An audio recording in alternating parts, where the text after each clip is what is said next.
Prime Minister. Andrew, how are you? Good Lovely. to see you. Lovely to see you. Prime Minister, thank you for coming on the show. Thanks for having me, Andrew. Well, Julia Gillard knocked back every invitation I gave her in 2 years. Why have you agreed to come on? Well, Andrew, you talked to a whole bunch of people in Australia that we, the government, need to be talking to as well. So whether it's you, the ABC, 9, 7, other news media, the Australian people have made up of all those groups. And so I've got a responsibility to put out what we believe in, why we believe it, what we're doing about it, our practical achievements in government, where we may have stuffed up, put it all out there, talk to people, they'll make up their own mind. Talk even to Conservatives. Exactly. And you wouldn't describe yourself as a Conservative, would you, Andrew? Absolutely, the only place to be. Prime Minister, in 2008, you scrapped our tough border laws. Now, an Australian Federal Police report compiled around September in that same year warned that people smugglers, and I'm quoting, will market recent changes to Australia's immigration policy to entice potential illegal immigrants. Now, that report was sent to your department in March. Why did you not follow that advice and heed that warning? Well, the first thing, Andrew, and you would accept this as a Conservative, is that there is a thing called a democracy. We went to the 2007 election with a set of policies, including the abolition of the then Pacific Solution. We obtained a majority. People knew exactly what we were proposing to do, and we did it. Secondly, having formed the government, we received in the subsequent years multitudes of advice from all sorts of different government agencies. I'm not familiar with the one you've just referred to, nor would you logically expect me to be familiar with it if it went to my department. But the bottom line is we observed a change in circumstances over the subsequent years.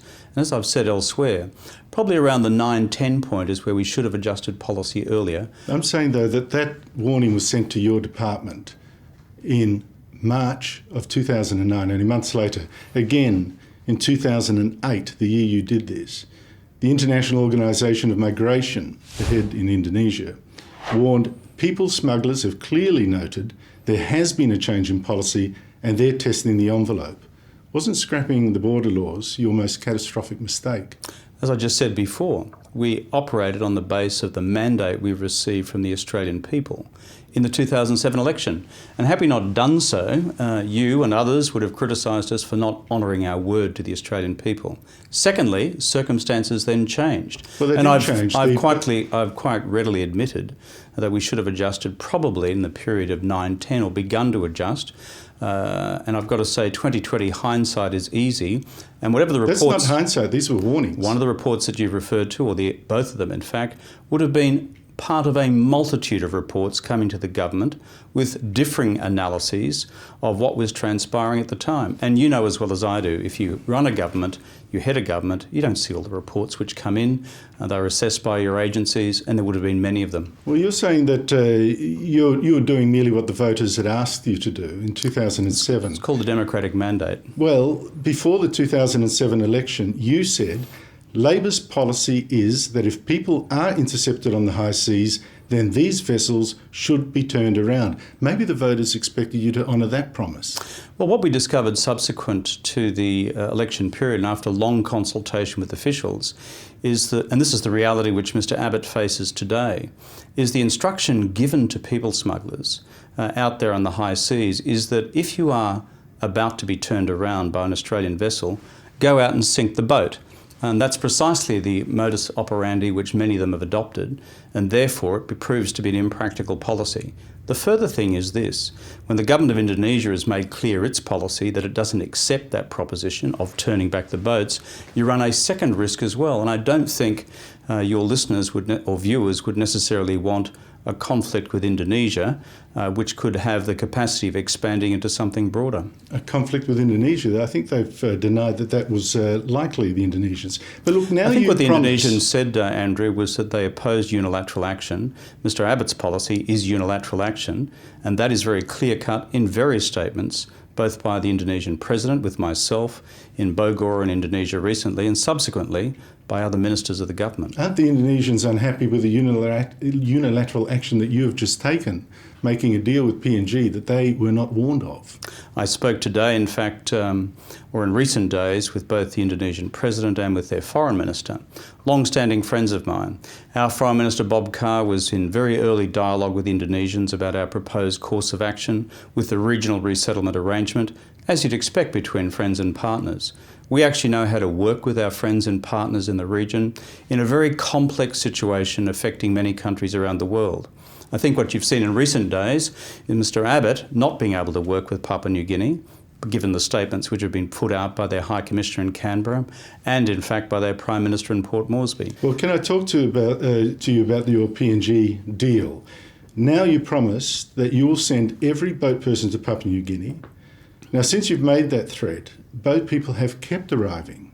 At more than 100 a day, there's been no drop. Doesn't that suggest to you your plan has failed already?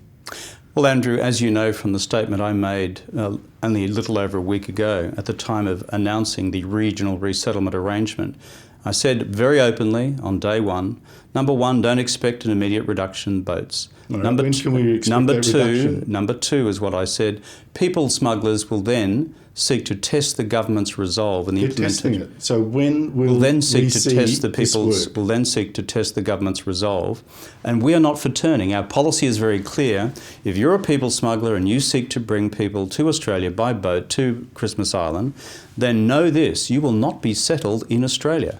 That is the core response to the business model which people smugglers have used around the world for quite a long time in dealing with Australia. When will we see your policy start to work? Before the election? Will we see fewer boats? And what I said when I launched the policy with the other ministers, the Attorney General and the Immigration Minister, Tony Burke, a week or so ago, was that we would need to see the implementation of this policy over a period of time and its effect over many months. So we won't see. What you're saying then is that this may not work before the election. Trust you, it will after. Well, last time I looked, Andrew, I've been Prime Minister of this country for the last 4 weeks. What I've sought to do is address this within the first couple of weeks. I'm just after a performance man. You're asking people to take you and trust that you will do what you say, your plan will work. I'm asking you, will we see it work before the election? And what I'm saying to you in response is the appropriate decision by the government is to go to the heart of the business model of people smugglers, which is for them to say to their customers, if you come to Australia with us, then you'll end up being settled in Australia. And what I'm saying in response is that's not going to happen, and you know as well as I do. It is the implementation of that policy direction over time, resolutely, which will yield results. In the interim, people smugglers will test your results. I've just asked you a fairly simple question. And I've given you a very direct answer. No, you haven't. Absolutely direct and a responsible answer. Will we see fewer boats before the election? I've given you a responsible answer. I don't intend... You don't know. I am giving you a responsible answer which says the clarity of the government's decision, going to the heart of the people smuggling model, is the right response. Number two, it is the product of the implementation of that over time. And I said on day one, over months. That's what I said.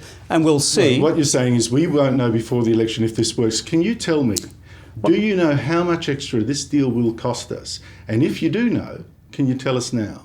What I've said already, and why you've asked me that question, is that we will make a full statement as to the net impact on budget of the regional resettlement arrangement with Papua New Guinea when the government releases an economic and financial statement prior to the election. Why is it a secret now? I mean, surely you've costed it. Surely you said, this is what it will cost, let's do it. Why can't you tell us now what it costs? Well, we'll be absolutely transparent about that, as we have been about every other spending measure. You're transparent now. The bottom line is the person who you often support on this program, Tony Abbott, has said in the last week that they won't even adhere to the pre-election fiscal outlook document, which is to make transparent their expenditures, and their cuts to budget and services. I'm asking you to be accountable. I'm asking for a bit of level treatment here, Andrew, and you know that as well as I do. You realise, Prime Minister, that one thing that Conservatives have about a problem with you is spending lots of money and not getting the result. That's what we say. I know you've got a counter to that. I would like to know, how much are you spending on this deal? And I find it odd that you can't tell me. Well, let me put it to you in these terms, Andrew, and you said I have a counter to it. You said that Conservatives have a view that the government's expenditures have been ineffective. I'd put it to you as the counterfactual. Had the government not intervened in the global financial crisis and not undertaken temporary borrowings, what would have happened here is what's happened in every other country in Europe, which is plunged. This deal, the no, PNG you made, deal. Hey, Andrew, and be fair. Segued. Andrew, no, you segued, and you know perfectly well what you said. You made a general proposition about Conservatives, and I'm responding to that. For the money on this one. I know. You put to me a general proposition, and I'm responding by saying we intervened, we borrowed, we prevented the country from going into recession, aided by the activities of Australian business and aided by China, and we avoided mass unemployment. That was the right response. And as for this one, we will account for it in the proper way. And I assume you'll put directly to Mr. Abbott when you next interview him, because he chooses often to be interviewed on this program, I assume, is that why has he abandoned the fiscal discipline document put forward for all governments to adhere to by John Howard, your hero, Peter Costello, maybe not your hero, back in 1996. And he's walked away from it because he doesn't want to account the $70 billion worth of black hole in his outlays. Prime Minister, you promised to terminate the carbon tax, switching it a year earlier from the price set in Europe's emissions trading system. Now, you say this will cut power bills because Europe's price today is $6. But Labor's last budget, now that's 2 months ago only, projects that Europe's price will actually rise over the next 6 years to $38. Not 6, 38. Can you guarantee that we will never pay a carbon price higher than what we pay today? If you have a floating price, Andrew, and you will understand that, the price changes over time. That's why you have it. It's called a market solution. So you can't guarantee that we won't one day be paying $38 instead of today, $24. Andrew, as a good market person yourself, being the strong Conservative that you are, markets function according to supply and demand, and therefore what will happen with a floating price for carbon is it will adjust accordingly over time. And the Treasury document is right. It will go up in 5 years, say, 6 years to $38. The international price will be affected by a whole bunch of factors over time. That's in your budget. You've often attacked, for example, the Chinese for not being participants in carbon pricing. Well, lo and behold, the Chinese... I haven't attacked them. I probably praise them. No. You know, the Conservatives, well, ultimately, you don't believe in climate change. I do. That's not true. Well, hang on. To say I don't believe in climate change is simply not true. Well, what is your view on climate change? Because it underpins this argument. I've heard you dismiss the proposition many times. No, you have not heard me dismiss climate change. Well, what's your view on climate change? It's pretty fundamental. I want to ask you about climate change. Well, let's go into it. I accept the science. It's happening. Therefore, I'm we've got to do something about it. I'm going to quote you science and see whether you accept the science. An IPCC author, Professor Roger Jones, we're talking science, says your carbon policies will at best cut the world's temperature by 4/1000ths of 1 degree by the end of the century. 4/1000ths. Do you seriously think it's worth us spending all this money, these taxes, these programs, to do essentially nothing about the temperature? The International Panel of Climate Change Scientists that you just referred to contains within it 4,000 scientists. You've just chosen to quote one. Number two is this. That is the most generous figure. That is will one. You tell me how much your programs will cut the temperature? I'm just putting into context. There are 4,000 scientists on that panel. You've just chosen to quote one. Here's the second point. That is the science. No, that's Are you denying that figure? Andrew, you've chosen to select the quote which suits your argument. That's the first point. Well, you tell me your figure then. All right, if my figure's wrong, you tell me your figure. No, you said here is one selection from a panel of 4,000 scientists because it happens to accord with the Andrew Bolt view of the world. No, this is... It's true. It's absolutely true. The second point is this. You are misinformed. That is what your programs will do. If you think your programs will cut the temperature by more than 4/1000ths of a degree, tell me now. Tell me now. When you pronounce that the science says this, you're saying Andrew Bolt's selection of the science says that. Tell me Kevin Rudd's selection. The second point is this. Tell me Kevin Rudd's figure. I'm about to answer if you'd allow me the opportunity. All right, let's hear the figure then. No, the opportunity that I would take is simply this. When you implement an action on carbon pricing as a nation like Australia, and you represent less than 2% of global emissions, and you make an undertaking to reduce your carbon emissions over time, the way in which it works globally is to work in partnership with countries and economies around the world. That would lower the temperature by the end of the century to 1/10 of a degree.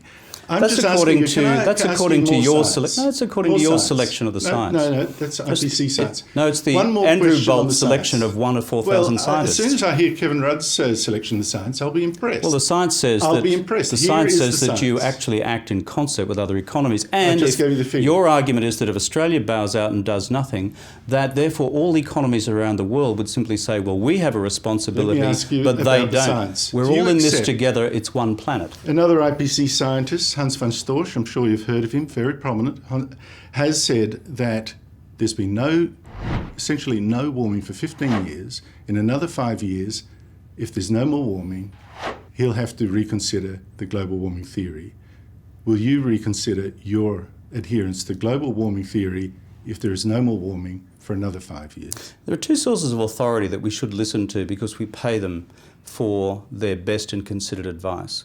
One is the International Panel of Climate Change Scientists. Not Just the, quoted one? Yeah, you just quoted one of very 4,000, prominent a very selective quote. I'm asking you, do you And the second point is accept this, the second source what of will authority... make you change your The second mind? source of authority is the Prime Minister of Australia, is the CSIRO. And the CSIRO, which is a body which has existed in this country since the 1930s, analyses climate change science. Their conclusion is that not only does it exist, but the consequences for Australia of us and the world not acting is that you will see an increase in extreme weather events and then you will see an increase in droughted events across southeastern and They're southwestern snowing you, Australia. Prime Minister. They are snowing you. Says Andrew Bolt, the climate change scientist. Remember how we were going to have a permanent drought? Climate change scientist equals, in your case, skeptic equals denier. And you know Remember how we were going to have a permanent drought and it would never rain again and the dams would you empty? said earlier in this interview, You believe Andrew. that? You said earlier in this interview, Andrew, that you did not dismiss climate change I don't. occurring. The climate changes. You have just said in this interview